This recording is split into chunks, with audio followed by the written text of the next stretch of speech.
Ben, what band were you in before you got together with the October Babies, and how does that fit in? So I was in a band called the Restroom Poets, and we're still loosely affiliated. We've been playing together for over 22 years, and there was a period in my life where I just really got into my job and corporate America, and then I just quit playing drums for a while. I quit the Restroom Poets, and I was just doing nothing.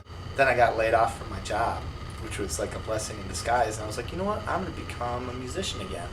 And I just started going down to open mic night, and I ran into Erik and Dan, and soon to be Dale, and I just started playing there once a week, and then we met Toko.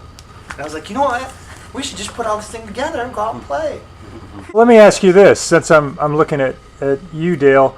What is it about this music that Erik and Toko and perhaps you, I don't know at this point, arranged that keeps you with this group? Are you playing? You're playing with a couple other groups, but where's your heart at?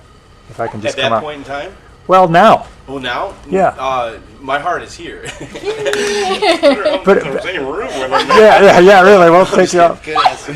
But no, the other bands have dissolved a little bit, but the there's more energy, and there's more of a group effort on a lot of things, and the music. I just think it's like a continuation of the open mic that we were doing, that we get to do within the band, because that was part of the fun of it. The flexibility. The flexibility. Yeah. Some songs that the harmonies are just awesome. Like, I love the fact that we all sing in the band. Yeah. Okay, who is the leader of the band? Who feels the most responsible or stays up the most at night thinking about what the band's going to do? Is there one person that... Each one of I them. don't think there's one person. Yeah, every one of them. I think I kind of looked to Erik and Toko as leaders of the band, to be honest. Do you think Guidance, is it their vision? Who's got the vision for the band, Dale, do you think? Wow, I mean, that's hard. That's hard because the band's got a whole lot of stuff that Ben brings too. Yeah, this interesting thing about this band is that we're old enough now and have all been in enough relationships, personal and professional, that like we allow people to own certain pieces of the band, and nobody has to be like, the primary or the alpha in this band, and I think that's a really unique thing. If I have an idea or that I think's great, everybody's like, oh, go run with it, and I'll push it and I'll push it and I'll push it, and I'll push it as far as I can push it until I ask for help or whatever, and Until then you convince me. until I do a lot of convincing. The thing is that, my ideal for a band and for a project has always been one. It's the same reason that you're involved in this, Erik, is just that I think everybody ought to be able to bring 100% of what they do, how much they want to bring, and there ought to be a place for it, And the longer that we're together, we have more of an idea of what our place is. But then there's always bleedovers. There's always times where band's got an idea. He's like, this is where we're going with this, and I might say, well, I don't quite see it, but I know you see it. And then when we start seeing it, we're like, oh, all right, yeah. And then I might have an idea which I don't quite know how to verbalize or even know what it is, and then finally I'll be able to present the sound to editing on the computer or something.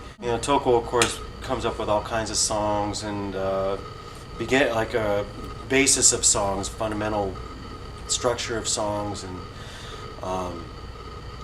then visual ideas and. Toko, I've known you probably, so let's say, a year and a half, something like that. You're probably one of the most creative people I know. Where does that inspiration come from? Trust. I don't doubt. I have no doubt to do this. And then, not only between Toko and Erik, I have just faith to do this. Then I can see something really shining, each one of them. Then I'm the person I can bring those things and making interesting things visually. It's like animation or video or those kind of things. That's, all need love. Without love, no way to do. You and I have had conversations in the past about you being confused about you being in speaking Japanese and singing in Japanese where the American audiences wouldn't get it. Explain to me that frustration you had in the beginning before you were, I think, relieved when Erik said, no, they will. It's about music. They will feel that. Right. Frustration is not singing in Japanese. Actually, can't speak, can't tell my thoughts like I use when I use Japanese. You know, I'm not dumb. You know, by the way. People say I'm like a baby, but in here, of course, but I'm not that much dumb like now in over there. But I don't think anybody ever can't. thought you were dumb. No, I felt like I'm dumb though. But anyway, singing. I did. See? But then we went to Japan and quickly realized I that know. Toko's the smartest one in the group. Yeah, I heard that firsthand when Toko and I were working on a project. She said, "Yeah, I had all my babies around me. Toko, who said this? Toko, where's Toko?" Oh man. So funny thing is today, you guys think Toko can speak Yeah. over there. Well, I'm really dumb over there. No, not that. If I sum up the whole story, love. Love. That's the thing. Key. Really. Key.